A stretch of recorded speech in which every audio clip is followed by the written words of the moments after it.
Welcome back to the show. This is another episode from 10 Minutes English. Today we're poking at a question that makes some people squirm and others light up. Do we learn more from mistakes? I've got Dr. Jack with me, cognitive scientist turned executive coach, who helps people turn oh no moments into oh wow breakthroughs. Maya, thanks for being here.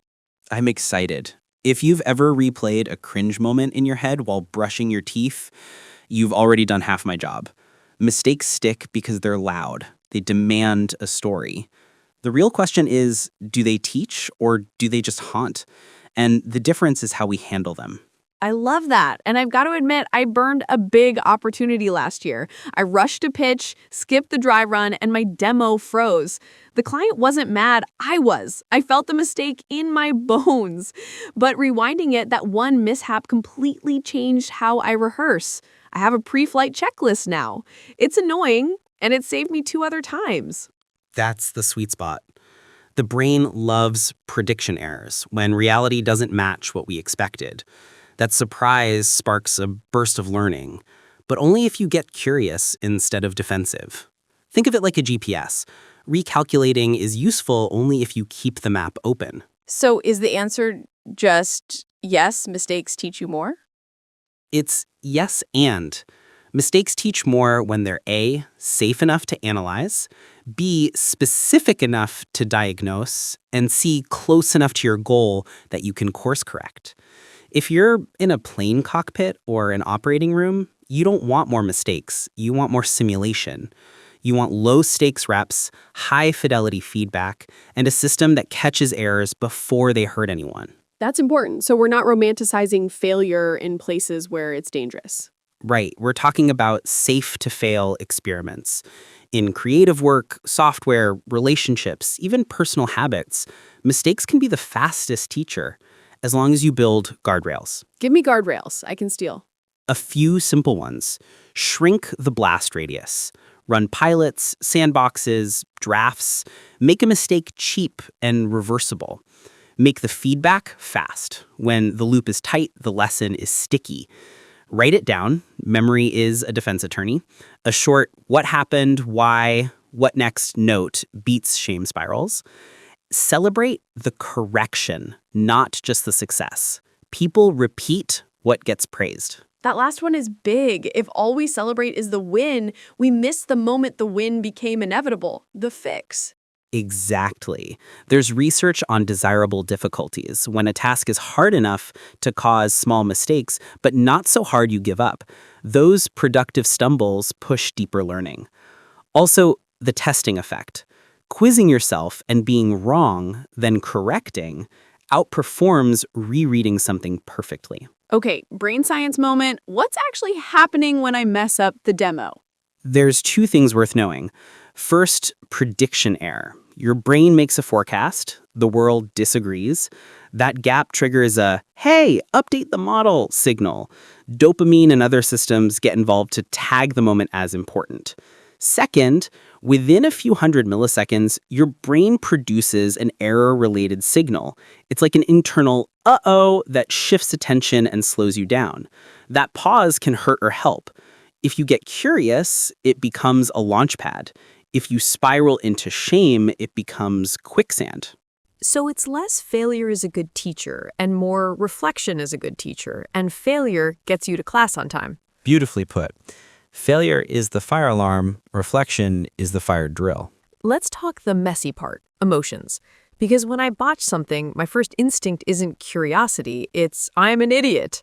Totally human. Here's a simple script. Name the emotion, name the event, name the next tiny step. I feel embarrassed. I skipped the dry run. I'm going to schedule a 15-minute rehearsal next time. Emotions want acknowledgement. Once you do that, your prefrontal cortex has a seat at the table again. And that's doable in the moment? In the moment. You want a micro reset. Breath, posture, 1 sentence. After, you want a mini retro. I like a 3-box note after any mistake. Context. What was the situation? Process, what did I do or not do? Tweak, what's the smallest change that would alter the outcome? Keep it surgical, no character assassinations. Blame is a terrible teacher. You work with a lot of founders. What's a mistake that turned into an asset? A team shipped a feature nobody used, months of work, painful. Instead of scrapping, we turned it into a lab, instrumented the heck out of it, learned how users navigated, and discovered a different behavior that became their biggest insight that quarter. The mistake was expensive. The learning paid rent because they mined it, not mourned it. And they didn't repeat it? They changed their process. Preview interviews before code, feature flags, smaller releases. Their "don't make this mistake again" list became a checklist, not a plaque on the shame wall. I want to underline something. We've all met the person who says, I learn by doing, but what they mean is, I learn by repeating the same error louder. That's the trap. Practice versus deliberate practice. Deliberate practice isolates a weakness, sets a goal, gets feedback, and pushes the edge of your ability. Error without attention is just reps. Error with attention is growth. How do teams make this culture level? A few rituals. Pre-mortems. Before you launch, ask, it's 3 months later and this failed. Why? List causes, add countermeasures now. Blameless postmortems. After a miss, focus on systems, not individuals. What conditions made the mistake likely? How do we change the system? After action reviews, what went well, what didn't, what to try next time. Do it after wins too, so success gets examined, not just celebrated. I like that. Study the wins. Can we learn more from success sometimes? Absolutely. Success carries information about what to keep. The trick is to separate signal from confetti. Ask, what did we do that caused this? What was luck? What almost went wrong? That keeps you from overfitting a fluke. Okay, relationships. We can't do a show about mistakes and skip the landmine that is saying the wrong thing to someone you love. Yes. Same principles apply. Make it safe to notice and repair. 2 phrases are gold.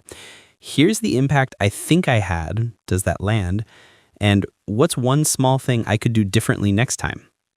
Also, don't kitchen sink the apology. 1 behavior, 1 repair.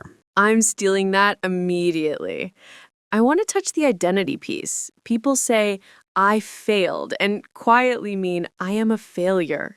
Language matters. Swap "I failed at X" for "the approach I tried didn't work yet." Add "yet" and you reopen the future. This isn't fluffy. It keeps your brain in problem-solving mode by preserving agency. When is learn from mistakes bad advice? When the cost is catastrophic, when the domain is tightly regulated, or when the error is moral. In those cases, you architect your environment to prevent errors. Checklists, peer review, training, simulations. Also, if you're exhausted or overwhelmed, your learning system is offline. Rest first, reflect second. Let's give listeners something to try this week. A 3-day mini experiment. Day 1, pick a low-stakes arena. Writing, cooking, code, public speaking. Set a clear bar. Write a 500-word draft in 20 minutes. Try it. When you miss the bar, write a 3-line retro. Context, process, tweak. Day 2, implement the tweak. Tighten the feedback loop. Ask a friend for 1 note or use a checklist. Day 3, run it again. Compare the 2 attempts. Celebrate the correction, not the outcome. And for teams? Rotate a 10-minute pre-mortem at the start of the week. 1 upcoming task, 1 question. If this fails, it will be because. List 3 reasons, assign 1 small prevention each. On Friday, do a 5-minute debrief, even if it went well. That keeps the learning engine on. I can hear people asking, but won't this slow us down? The right rituals speed you up by cutting rework. A 2-minute checklist saves a 2-week fire drill, and it reduces the silent tax of anxiety because you know how you'll handle a miss. Also, it makes it okay to say, I think I messed up, which in my experience is rocket fuel for trust. That sentence is leadership superpower. The follow-up is, here's what I'm doing about it. Vulnerability plus accountability. If the culture punishes the first and ignores the second, you get fear. If the culture rewards both, you get momentum. Can we talk about the difference between a mistake and a bad call that looked smart at the time? Great distinction.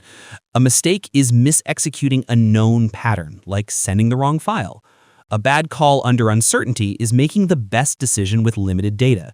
You learn from both, but you judge them differently. For mistakes, ask, how do we build a guardrail?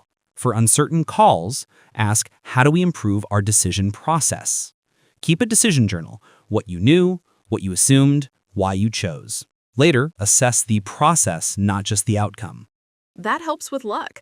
We can stop worshiping the win and instead respect the way we walked toward it. Exactly. If you only judge outcomes, you'll get superstitious.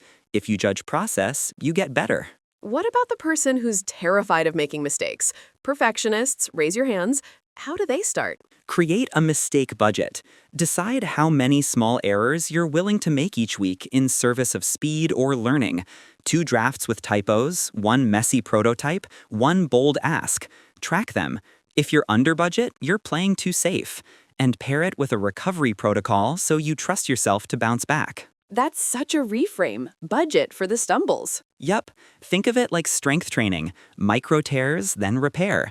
You don't seek injury, you seek adaptive stress. Before we land, give me a personal mistake you're grateful for. Early in my career, I spoke at a conference and tried to sound like a professor.